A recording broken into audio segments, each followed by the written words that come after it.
Hello, everyone, and welcome to another episode of Read the Spoils. I'm Mark Sullivan. I'm Delaila Lugo.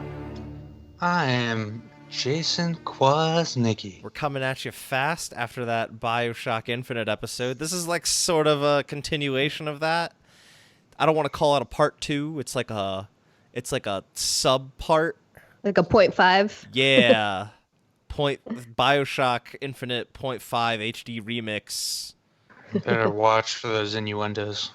But yeah, this is a supplementary episode for BioShock Infinite for the Burial at Sea DLC.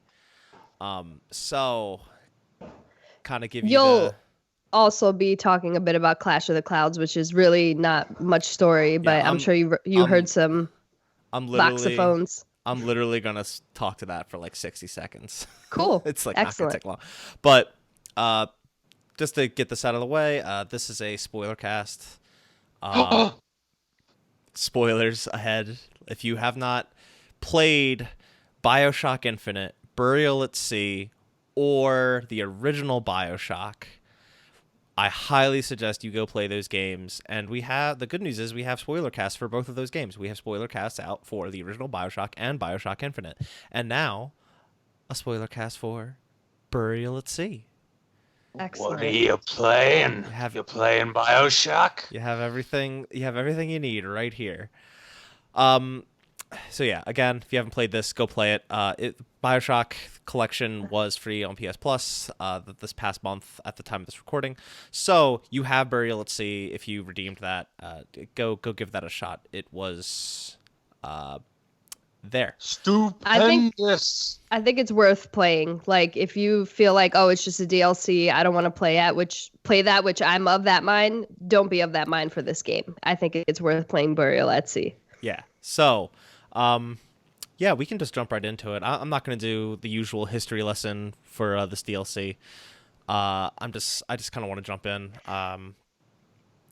start talking about. Let's just like start with episode 1. This was released in 2 different episodes. The first one being significantly shorter than the second one. So let's start with the first episode. What did we think of this? I guess of the episodic structure as a whole for this. Pointless. Why? Damn. It should have all just been Elizabeth. The first episode. Oh, hot take number 1. Damn. The second episode is significantly more fun to play. I would agree in the sense that it's different. Like, the first episode it feels like much more of the base game of BioShock Infinite, whereas episode 2 is distinctly different in a lot of ways. Yeah, Oh, sorry. I was gonna say the only difference is you get a frost plasmid. What's it called? Old Man Winter. Old Man Winter, yeah. Old Man Winter. Well, you get that in the second one as well. Sorry, I meant for BioShock Infinite. Oh, sorry. Yeah, like episode 1 is just I'd introduced that. You get it in the second one too, but like, yeah. I mean, hey, let's jump into the story for episode 1. Focus on what happened there. You play as Jason. Did you understand what happened in this?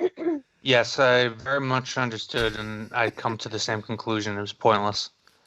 And it sucks. It sucks because I was very excited in the beginning. When it started, I thought it would just be, going off of the ending of Infinite. I thought it was just going to be an alternate reality where none of it really connected. It was just its own thing. And I was kind of excited for just like a good old-fashioned detective romp in Rapture. And then it connected really pointlessly. While I think that the second part, as playing Elizabeth, told a better story, I do feel like the first one set up the environment of Rapture before it went to shit really well and helped you kind of see what life was like before basically the people living there became splicers and shit like that. Yeah, like that was probably the coolest part about it, was that was seeing Rapture as a society walking And all out the on little sisters being like trained and yeah, whatnot. that was surreal. But seeing, yeah, just like I said, just seeing Rapture as a society, going out on High Street, people are out and about, doing their daily routine. Sandra Cohen's doing some fucking crazy ass like art show where I he's love that. electrocuting people. Yeah, he's what a nut job. But I will say the first episode is somewhat worth it just for that scene. And Yeah. I wish we had gotten more of that, like just to go through the underworld of Rapture on like a detective adventure, like the kind of pulp adventures that were and serial novels that were popular in the time period that, the game is supposed to have taken place.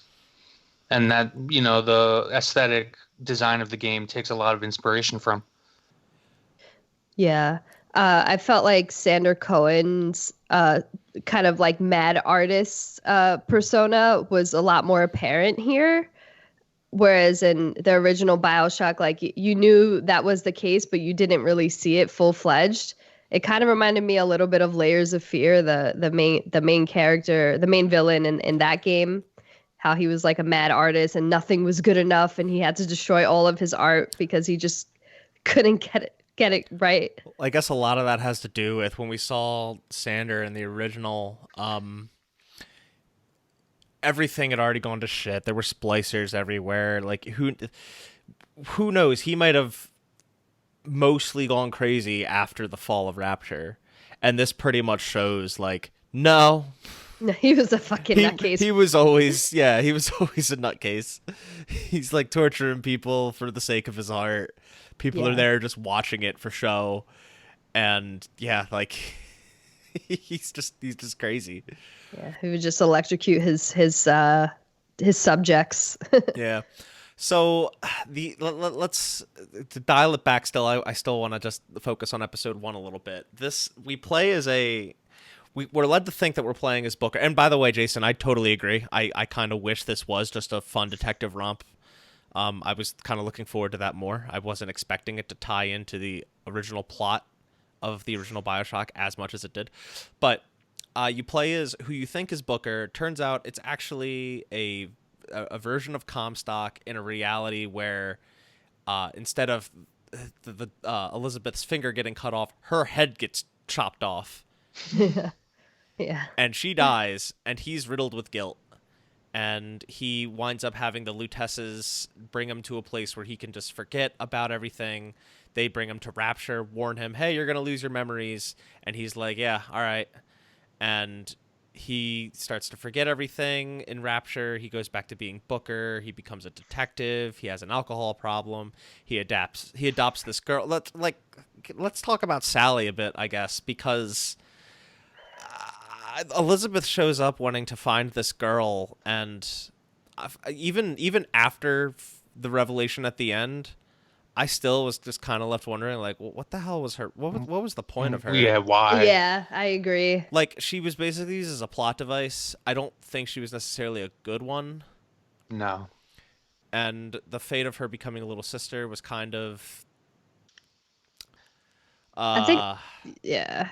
We'll get into it. We'll get into it in obvious. episode 2, but we're never given a concrete motivation as to why any of this transpires. Well, the whole thing is other than Booker / Comstock being there. Well, we learn that Booker lost her while he was gambling. She essentially got kidnapped. Oh, that's not what I meant. I meant more. Why does Elizabeth come? Oh, for her? yeah. Well, I mean, hey, we can talk about it right now. It's that Elizabeth is hunting down Comstocks that remain, and she found. Really, I think this is the only one. I think the implication is this is the only Comstock that still remained, and she wanted to make him pay for what he did, which was decapitate this little girl and try to run away from it. Was it that it was the only Comstock that remains, or it was the only option, the only version of Comstock that she could approach to like kill off, essentially? I mean, I guess it could have been either or. I thought it was the only Comstock, but I feel like it really doesn't matter. It doesn't matter in the end. I feel like overall that plot was kind of sloppily put together. Yeah, it gets muddled because later we'll talk about it in episode 2, but Yeah, well, because it's two different Elizabeths. Yeah. yeah, and that's things get really muddy there. Yeah, I don't really think we have much more to say about it. Oh, was fighting a Big Daddy cool? Yeah. Hell yeah, it was. Of course it was. It was a Big Yeah. Daddy. It's like, It was also significantly harder. yeah, it felt that way. I guess because it was the end of the episode. It was essentially the final boss of episode 1, so it needed to be a little challenging. Well, I found it made more sense in episode 2, but I found in episode 1 the entire thing just felt until the end a little more difficult because at any given time I had like 2 bullets for my hand Yeah. cannon and like 3 bullets for my Tommy gun, Yeah. and I could never find any more ammo off of any enemy. None of my enemies dropped anything, so I just was always out of ammo, always out of plasma juice, whatever the fuck it's called. I forget. It's almost like Adam. Adam, Yeah. yeah, sorry. It's almost like they tried to evoke like how the original BioShock tried to evoke like horror themes. Yeah. Mhm. It's like this game or this DLC tried to do that as well, but like more survival horror by like giving you limited resources. Even though none of it was really scary. Like it was just Right. like if anything it was a little stressful from time to time, but it didn't have that horror aesthetic that the original had, but they tried to go for something by giving you limited resources. Yeah, which And was just annoying Yeah. after being used to like a plentiful resources. Right. Like The second one achieved this much better, which is Yeah. why I think it works, and it was much more enjoyable. yeah. We got a new vigor. We talked about a little bit Old Man Winter. It's pretty much just an ice power. It's like It's very useful for the second episode where you're far weaker, but like in this one, it's like, Yeah, I mean, yeah. And the radar range you got the radar range was cool, but it was an optional weapon that you got way too late. I don't know if Yeah. either of you did either of you hunt down the radar range? No, I don't got think it so. accidentally, but it is Oh, a okay. fucking awesome weapon. It was really cool. But Delilah, just so you know, it's like Oh a yes, I did. Okay. I did get it. It's Sorry, like I a remember mini- it now. Yeah, the mini satellite that blows people up. It Yeah. like vaporizes them. You have to like charge it. yeah. Yeah. It's I mean, I thought that was pretty cool. Old Man Winter kind of failed to wow me, but yeah, I think we've really kind of said most of what we need to say about episode 1 to go into episode 2, Yep. and yeah, I guess let's just make the jump. Episode 2 starts off with Atlas. You seeing you face to face with that. Can we talk about like what is Atlas's like actual voice? Because I feel like his voice just changes on a whim to have like the voice that we remember hearing for the majority of the game and that deeper Frank Fontaine voice. Wait. You're talking about Atlas or Ryan? I'm talking about Atlas, who is Frank I'm sorry. Fontaine. His voice like keeps changing. It seems to me, Is at it- least. Because Atlas had that. I can't really tell if they're going for Irish or Welsh I think in Irish. terms of the accent. I think they were going for Irish, but Yeah. like, Because he's supposed to be an Irish immigrant. Yeah. but he, Right. but Yeah. but he's Frank Fontaine, and Frank Fontaine has a distinctly deeper voice. But I don't know. It's always it was kind of weird in BioShock 1, and it was even weirder in this one when like on a whim his voice would just change, whether it was in an audio diary or something else. But anyway, Atlas is there.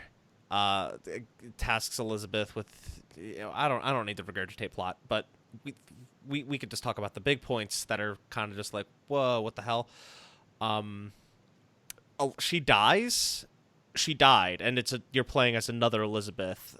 Did this ever really get well explained? No. Like it In seems the like, intro scene, you're just walking through Paris and you see Sally. which was really cool, by the way. Yes. It's well done cinematically, and you follow Sally. You don't know really why this Elizabeth would even know the significance of Sally.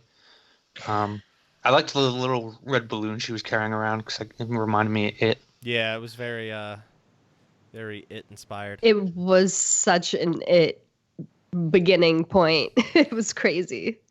But But yeah, especially the point where you follow Sally down into a room. It's completely dark. You just see a mirror, and you realize you can't go forward, and you turn around, and then you see Sally as a little sister with just the white eyes. That actually Yeah.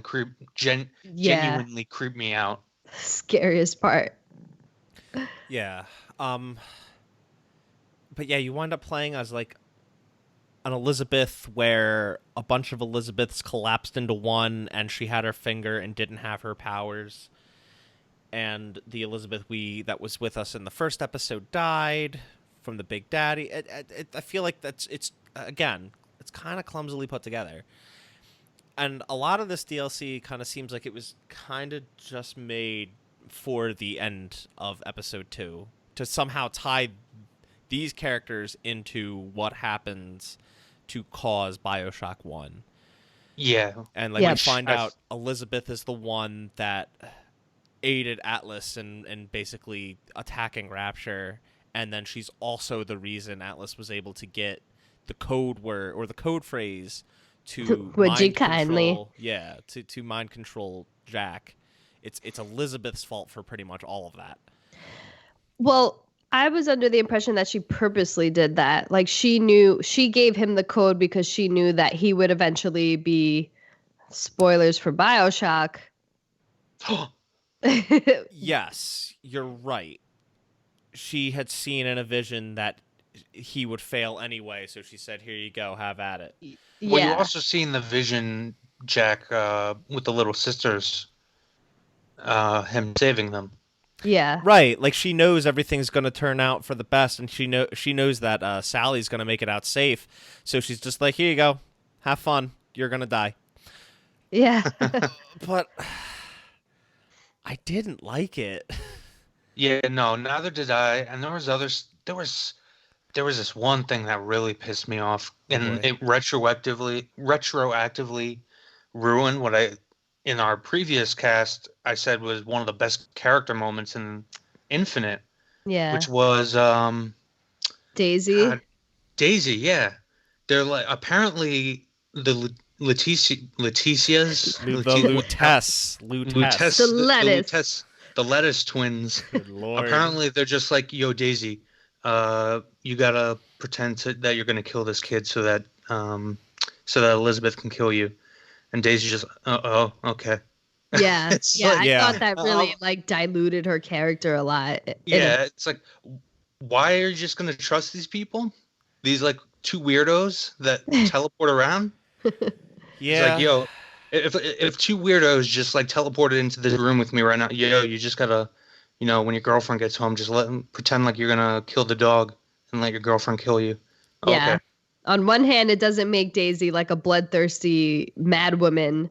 On the other hand, it's like, well, you were kind of cool when you were because it seemed like you had a purpose and a drive. There was motivation. There was character reasons behind it. Yeah, it could have done without that. There was a lot of things that it could, like, there was no need to have like this deeper explanation behind the fall of Rapture or the how Atlas came to have the code phrase, how Elizabeth came to kill Daisy.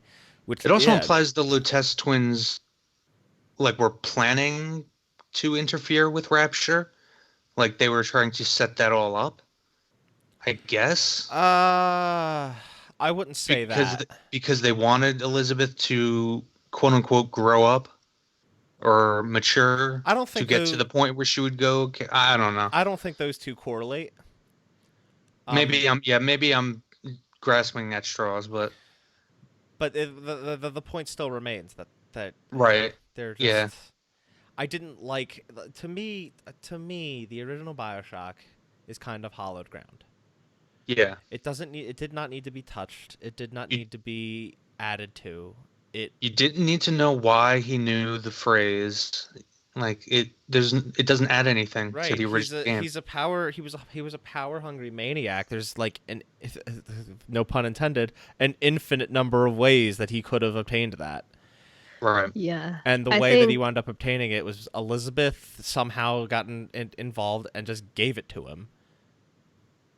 Yeah, I think the sole purpose of this DLC was to connect BioShock to BioShock Infinite, and I really can't think of a good way that they could have done it. So I do think they did their best, but to your point, they didn't need to connect them. The best way the best thing they could have done, in my opinion, I think Jason would agree, and probably you too, is Delilah, is that yeah, just give us an unrelated detective story. We still have these characters, but they haven't had the experiences that we've already gone through. They don't need to. It's just an infinite number of realities. So, yeah, Which was the promise of the ending of the original these people, Infinite. yeah. So these characters, there's a reality with Rapture where these characters that we're familiar with were there, and they lived out their own lives, and it happened. It just have an unrelated plot that maybe happens during the fall of Rapture.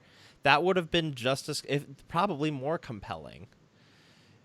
This was, while it was compelling, it was also confusing and unnecessary, and arguably what I'm proposing would have been even more unnecessary because it would have no plot relevance. But it would be interesting. It would be different. It would be, there wouldn't be as much I contingent on you having played everything prior. You know, I don't know. I don't know what I'm saying anymore. No, I agree. And I now there's no potential in a future BioShock for, with the promise of the ending of Infinite, of all these alternate realities. There's no promise of, like, say, having Elizabeth maybe have a role in a future BioShock. It's all like circular, if you understand what I'm saying. Yeah, Yeah. I do. It almost, it contains itself where the original Infinite kind of left everything open to Yep. wherever it wanted to go. Yeah. Yeah, I agree. But gameplay wise, it seems like you guys really liked it. I Yes. actually didn't. Oh. Yeah. Spicy. One, it was long. Yeah, it was. Hmm. And that bothered me a little bit. I felt like what took away from it is that BioShock is such a it's so fun to explore, especially the design that they had in the DLC. And I felt like with her only having the, what is it, peeping Tom plasmid, where you could see through walls and stealth around, which kind of gave it a little bit of a Dishonored vibe. Um, Yes. it didn't motivate me to explore, and that bothered me, especially having been so used to doing it. And I felt like a game like Dishonored just did it so much better that, like, I'm not trying to compare, but like when you play games like that and then you have them now creating a stealth type gameplay, well, I think it makes sense for Elizabeth's character. It didn't feel as fun for me as a player, especially when enemies are respawning constantly. Yeah. I'll admit that I'm biased because I just love stealth games generally. Hmm. Huge Metal Gear Solid fan, huge not Assassin's Creed, Hitman. I don't know why I was thinking of Assassin's Creed. I like Dishonored, so I was really into the stealth mechanics, the crossbow, the peeping Tom, and in terms of exploration, I actually liked the fact that now upgrades, instead of just buying them, you had to, like, actually search them out in vaults and whatnot. You had to save up or find lockpicks. And you could find, and the upgrades here actually were really impactful. Yeah. Like, for example, the possession, one of the first upgrades I found, you permanently will possess turrets and whatnot, and Yeah. turn them into your allies forever, which came in real handy in Yeah. certain areas. So I actually enjoyed it immensely, especially the new abilities like crawling Vents. through vents and whatnot, to getting the high ground and the advantage over enemies. Yeah, well, how the first episode was, like, in so many ways the same as the base game. This episode took all that and just changed it. Like, even Yeah. like you said, even from the upgrades, like, it was kind of really disappointing to go into that first episode and be like, "Oh, I got to buy upgrades still for, like, the 3 plasmids I have and for my guns," and the episode's so short that it doesn't even really matter much. Yeah. And this was like, all of your upgrades have to be obtained by exploring the environment, finding things, picking locks, and that was way cooler than episode 1 or even the base game. Lock picking, you actually do. It was, thank God, it was really, really basic.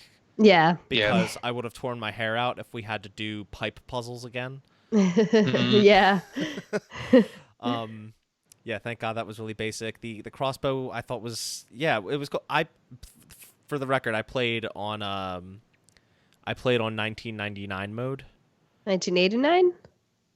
It's 1999, wasn't it? It was on both? Okay. I Well, thought it was 1989 for... Oh, I'm sorry. 1998 mode. 1998 Oh, mode. yeah. Yeah. Okay.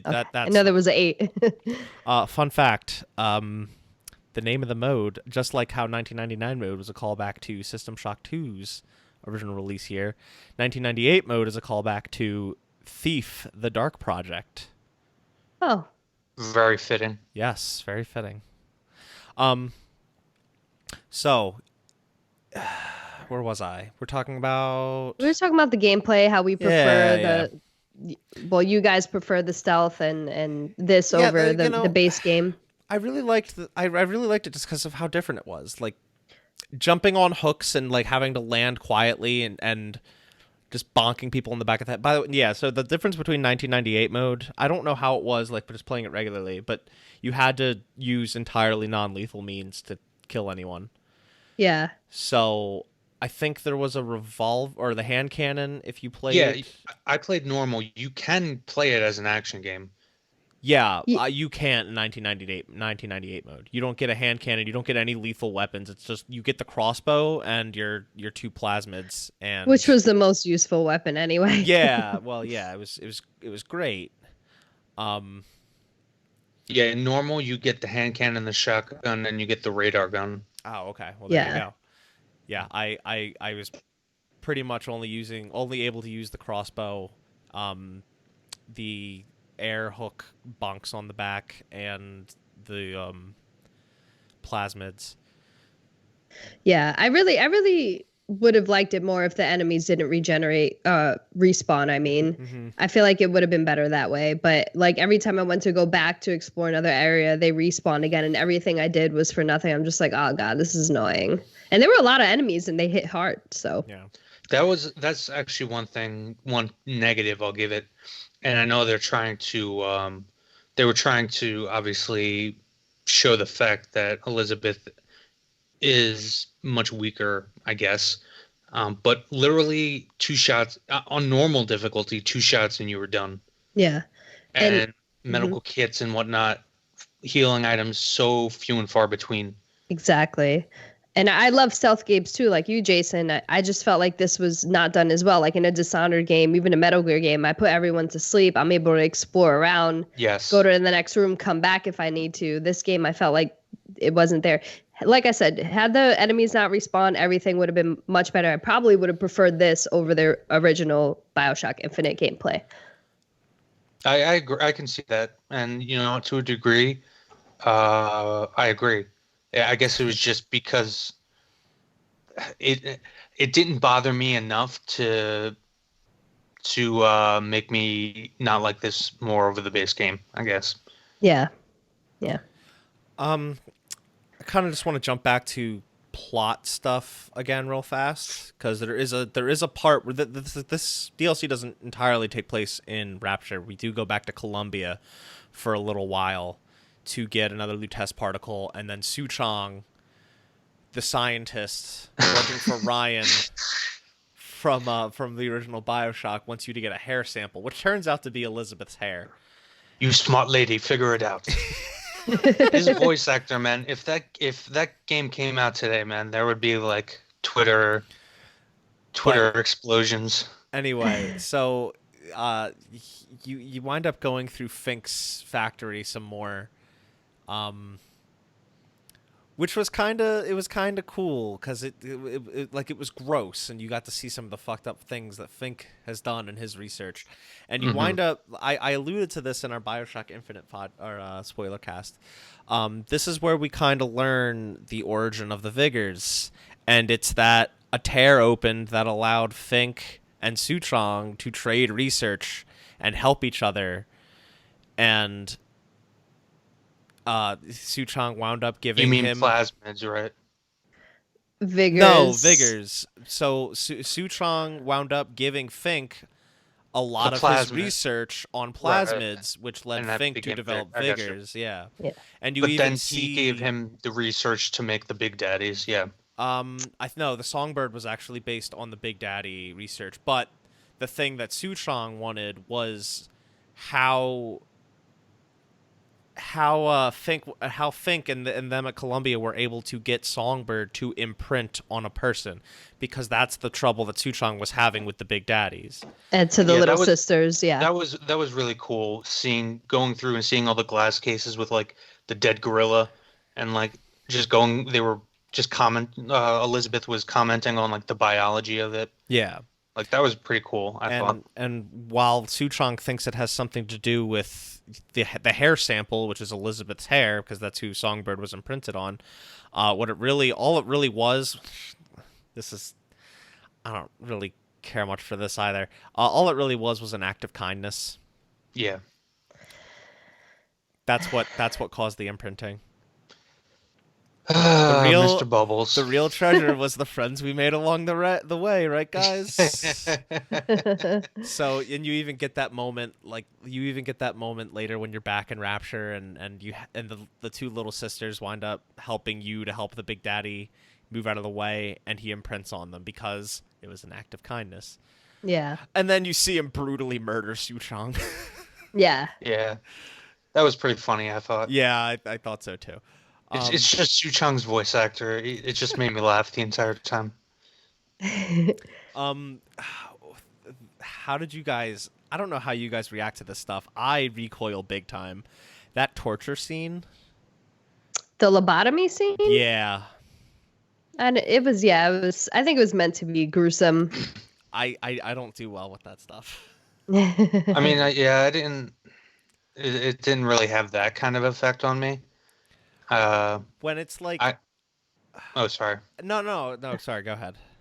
No. I honestly, at this point, I forgot what I was going to say. Go ahead. It was just alluding to like really inhumane, unethical scientific practices that they used to perform on humans back in the days. Yeah, and it's like Planet of the Apes in the beginning when they take out one of the astronauts' lobe, and he's just running around.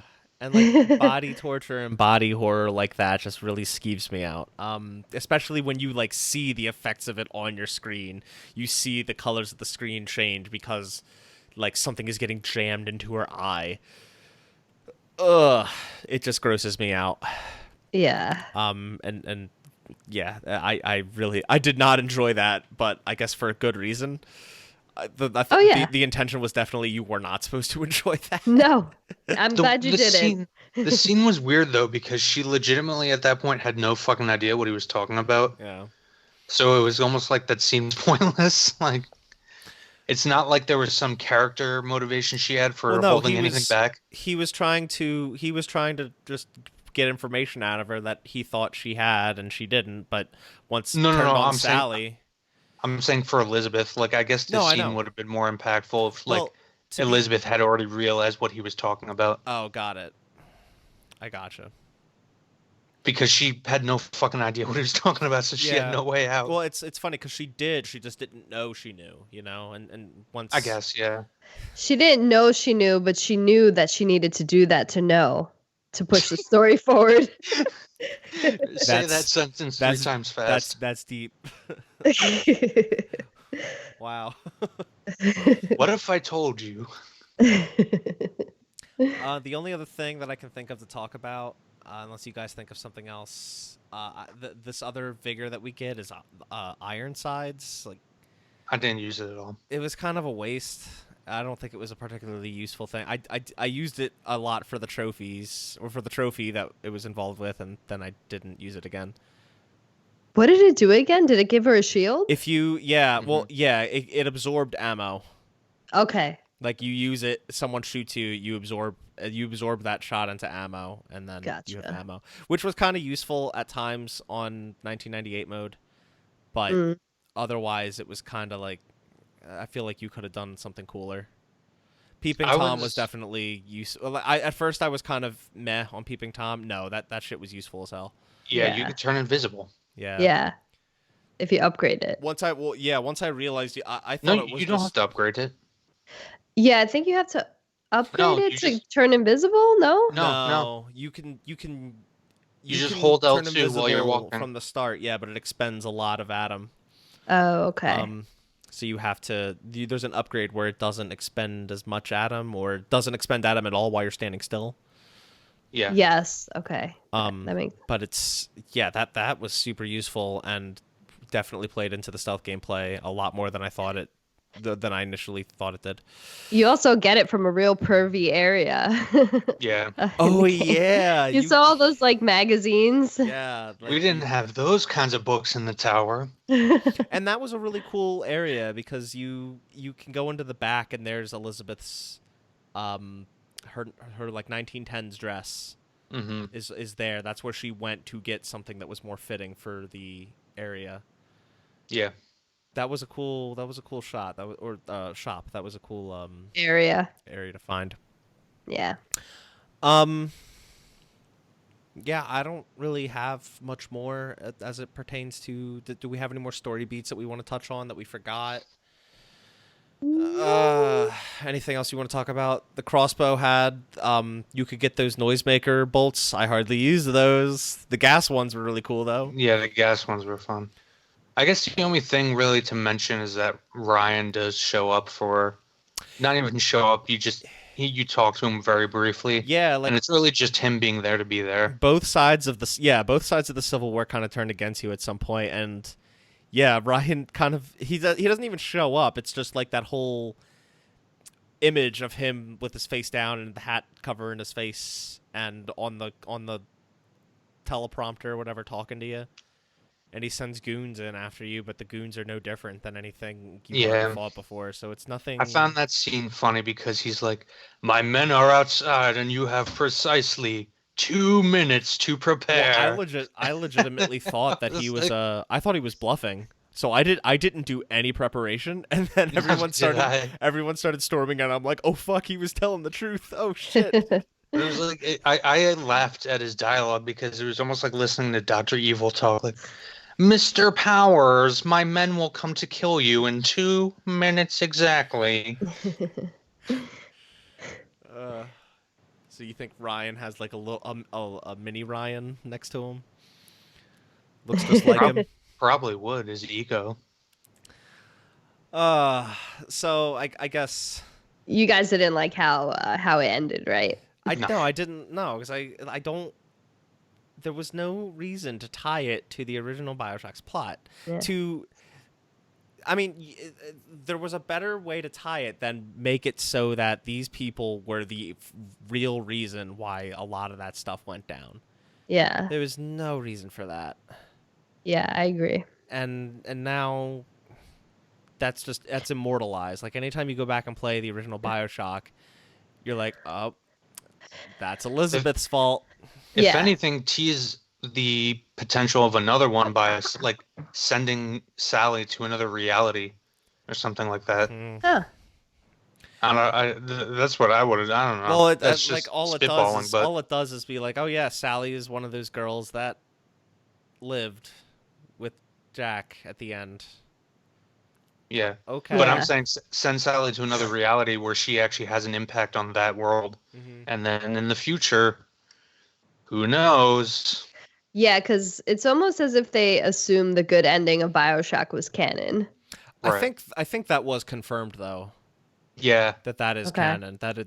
I think in our podcast we discussed that. Yeah. Or maybe we did, and my memory sucks. Well, sounds like somebody needs to go back and listen to episode 2 or reap the spoils. Boom. Who knows their BioShock shit now? So yeah, I didn't really this This DLC wasn't necessary. Mm. I don't think the plot was really as effectively like. I don't think the base game's plot was effectively told, but once you really dig deep and read all about it and begin to understand like the course of events and stuff, it makes sense. There's a lot in this DLC that I don't really feel makes sense. Yeah. Or that we're just supposed to like take for granted, like this whole Elizabeth dying situation and a bunch of others just like collapse and suddenly she's there in Rapture again but doesn't have any of her shit like that. Like, how does that get explained? And at least like the lettuce weirdos, like they made sense in Infinite. Here they're just like there. Yeah. Well, I don't think they had to have much plot relevance, but I don't know. I didn't hate the whole bit where they both tell Daisy like, yeah, you gotta coax her into being a little more grown up or whatever. I didn't mind that. It just turned Daisy into a plot piece. Plot device, Yeah. other than a character. Yeah. I would agree with that. Yeah, I would agree with that 100%. So, do you feel like people need to play this, especially considering we're going into the next BioShock? Yeah, I mean at this point, yeah, I think it's I mean it's canon. Yeah. It's pretty much a requirement at this rate if you want to understand the full effect of the story. I think Sally might actually. I don't know. I really shot in the dark. If they actually care about connecting whatever new BioShock is on the horizon, then it may very well be through this specifically now named little sister Sally. But who knows? Yeah. I mean, we'll see, I guess. Any other final thoughts? Nope.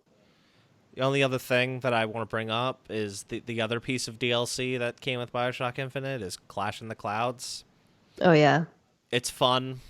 It's definitely not necessary. It's just an arena shooter with 4 different stages. The cool thing is you get a museum that you earn money through doing the arenas, and you can use that money to buy like artwork, kinetoscopes, music, models, and stuff like that in the museum. It's pretty cool for that. And you wind up opening a tear after buying everything that goes back to the Lutece house, and there's like 5 voxophones in there. None of them were really important. I don't even remember what they said, but they were there. I think it was mostly just about Robert and Rosalind's relationship and a little foreshadowing to what we were going to see in Burial at Sea, at least as far as Suchong is concerned. If I recall, Suchong's name came up in one of those. But, and like, the only other thing I'll leave you with is there's another tear that opens up in the museum that when you open it, it's a puddle and a splicer from Rapture jumps out. And as soon as that happens, the game reloads you back to the beginning. Like back to the beginning of where you start the DLC. Which was just kind of cute.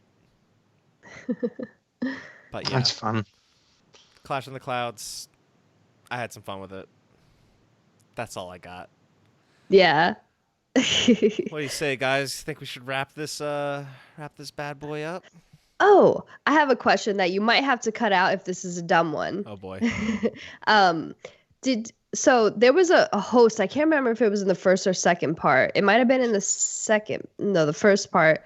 It was a Houdini, not a splicer, but like it had the same like teleporting abilities as the Houdini splicer. Yeah. Did you catch that? Okay, so I was like, oh, is that like the Houdini splicer before it became a Houdini splicer? Like whatever science they created to like teleport. Oh, I just thought it was a Houdini splicer. Okay. Like, I guess. Yeah. Yeah, I guess I didn't know they were splicers until they went crazy. In episode 1, we're in the sunken Fontaine department store where there's like Fontaine is trapped and so are all of his army. And I thought all those people had already become splicers. They'd already gone insane and they'd already sided with Fontaine. But this guy was just like a waiter. Oh, I don't know. Yeah. I mean, you could still have. I mean, look at your player character. You can still have powers without being a splicer. So maybe he just hadn't gone crazy yet. Yeah, that's what I was Yeah. thinking. Yeah. I thought that was cool. Yeah. But I know, yeah, I saw that. So you don't have to cut it out. I'm gonna anyway. No, I'm not gonna. It was not dumb. This gets the stamp of approval, the not dumb question stamp. Yeah, finally. All right. Yeah, that's all we got. Thank you for listening to this supplementary piece of Reap the Spoils for BioShock Infinite Burial at Sea. I hope you enjoyed it. I hope you enjoyed the DLC a whole lot more than we did. It's not that it was bad. They're just, yeah. I mean, you listened to the episode. You know our opinions. I don't have to reiterate. Delaila, what you doing? What you got? You got any plugs? Honestly, nothing other than what I plugged last episode. I started playing Darksiders Genesis. I streamed that on Sunday. That was pretty cool. Ooh. I'm gonna post my last part of BioShock Infinite on 1999 mode, hopefully this week. Probably by the time this is out. That's it. Right. Oh, and I released an episode of Complete or Beat It today on Minute. Ah, nice. There we go. Yeah. There we go. Yeah. Jason, you don't have anything going on, right? Yeah, I got. I think I'm at Solid Quaz. Go to my web zone and leave a comment if you want a pizza roll. My web zone. Pizza roll? Go to my web zone. Yeah, I don't have much going on. Jason and I are just obsessively talking and playing the Final Fantasy VII demo that just came out. Oh, I wish I could play it. Yeah, but that's kind of about it at this point. Oh, I loaded up Dreams, and Dreams is like my favorite thing now. Oh my god. I spent like 2 or 3 hours playing people's Dreams last night, and it was fucking hilarious. Could you make an intro song for Dead Cell Media's podcast, Reap the Spoils? If I ever figure out how to create anything, I will. I've only played other people's shit, but if I ever figure that out, I will totally do that. Cool. Dream the dream, Mark. Living the dream. You can find me on Twitter at NibbleHymian. You can follow Delaila on Twitter at Assassina_san, and she's also Twitch at Assassina-san.